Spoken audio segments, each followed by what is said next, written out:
you are, whatever you may be doing. Thank you so much for making Ref Brandon and the Todd family part of your day. Greatly appreciate it. If you come on here live on this Sunday night, feel free to leave a comment in the comment section down below. Make sure you give the video a like, a thumbs up, and if you have not yet subscribed, please do so. And share the video on all social media platforms. My wife's birthday was Friday slash Saturday.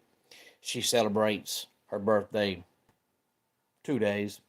So it's been a great weekend for us. Just got finished watching the NASCAR race. Anytime Kyle Busch comes home in the top five and leads the most laps that day, I'm a happy man. Good evening, Keveron. Go Tigers. You are exactly right, trying to pull off the sweep in college baseball against their arch nemesis, arch rivals, the South Carolina Gamecocks. Today I want to talk about Elimination Chamber because it was last night. I was going to talk about it last night, late last night, but I know a lot of people watched the replay, later on that night or the next day. So I said, no, you know what? I'll wait till tomorrow night and give everybody that did not watch it live a chance to watch it. Only had 4 matches, and I talked about that when I did my preview of the Chamber about a week or so ago. That 4 matches is all you really need, and you're going to easily have 3 hours of TV, and they had 3 hours plus of TV. But an absolutely phenomenal show. If you watched any part of the Chamber and have anything negative to say about any of it, then really you might as well stop watching wrestling or at least stop watching WWE because there was nothing bad about the show last night. All the matches told a story, which is what wrestling's supposed to do.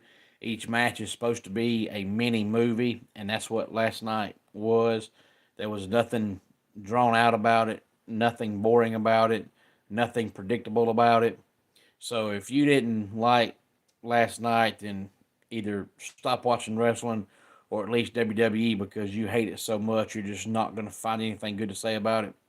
But if you're just a regular wrestling fan that likes wrestling like I do and like all wrestling fans should, then you can't say anything bad about last night's show. But they opened up the show with the women's chamber. Of course, it's Alexa Bliss, Roxanne Perez, Bayley, Bianca Belair, Liv Morgan, and Naomi. Yes, you can subscribe, King, and I would greatly appreciate it if you did. It takes about 2 seconds.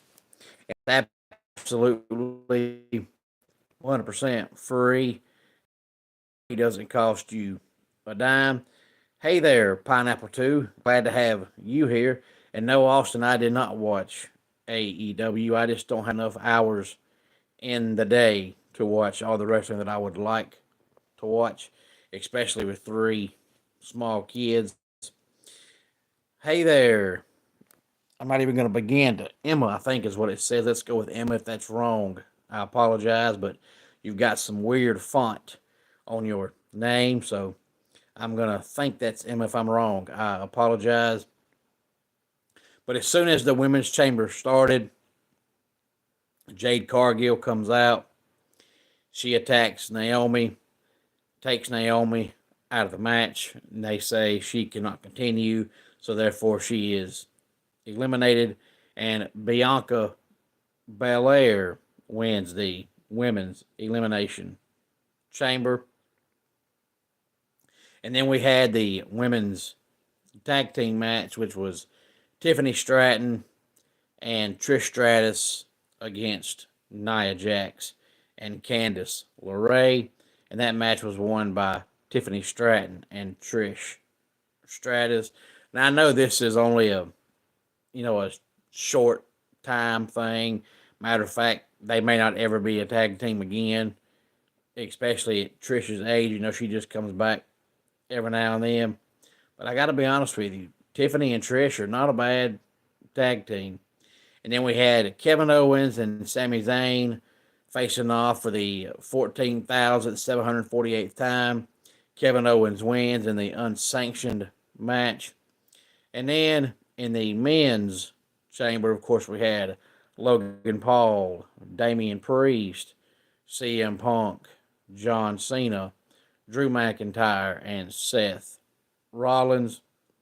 And this match was won by John Cena. Now, originally, I'm not sure who I picked when I did my video about a week or so ago. I can't remember. I talk so much wrestling with so many people, I can't keep up. But originally, when I first saw the guys in this match, my first thought was I immediately thought John Cena. And then as it got closer, I thought, well, you know what? I don't really think Cena's going to win this match. So I started going by, pretty much a elimination process on who would win.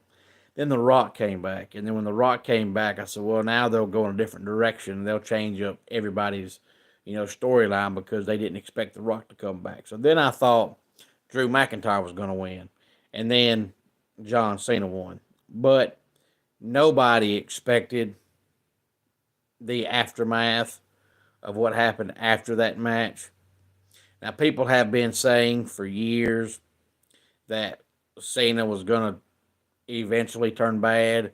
They've been saying that for 15 years, but that's because wrestling fans are never happy, and they're going to find something to whine and complain about all day, every day. And I just didn't see it happening for the longest time because he was full-time, and he was doing all those, make-a-wish thing for kids, and you're not going to take somebody that's doing all that great make-a-wish stuff and turn them bad. That just makes no sense at all. You're not going to do that. But now that he's back for this one final run, it makes absolute complete sense because I don't see any reason why John Cena needs another heavyweight title. Not to say he won't win it, but just to say he doesn't need it.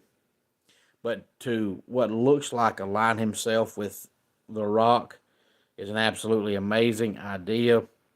So they put a complete swerve last night, and it was booked amazing. And each person played their part incredibly well, which is what you're supposed to do. So it went off scot-free, went off like a champ. Everything went beyond perfect from each person's part. It was amazing, and nobody saw that coming. I just hope John Cena doesn't go back to being the Thugonomics John Cena.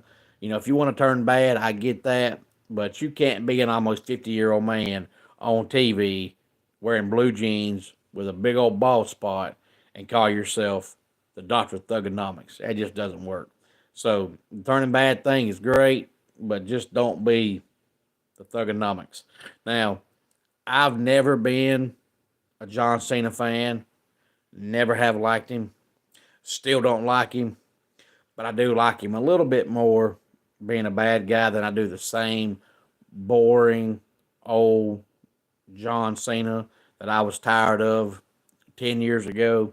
So this does make me like him a little bit, but overall I'm still just not a big fan of John Cena. Never have been. He just doesn't move the needle for me. I've never one time in my life sat down and thought, you know what? I've got some free time. I think I'll watch John Cena wrestle. Just that thought's never crossed my mind. I'm just not a big fan of John Cena. Never have been. And Austin, I guess we'll have to stick around and find out, but I believe he's going to end up putting The Rock in his spot, and WrestleMania is going to be The Rock and Cody Rhodes. That's what I think is going to happen. But let's go ahead and get our dad joke of the day in here. Why was the baby jalapeno shivering? It was a little chilly. And that does it for today's Ref Brandon and the Todd Family YouTube video. Until next time, it's Ref Brandon saying, just like in pro wrestling, life can be over by the count of three. Tell your friends and family how much you love them. Bye.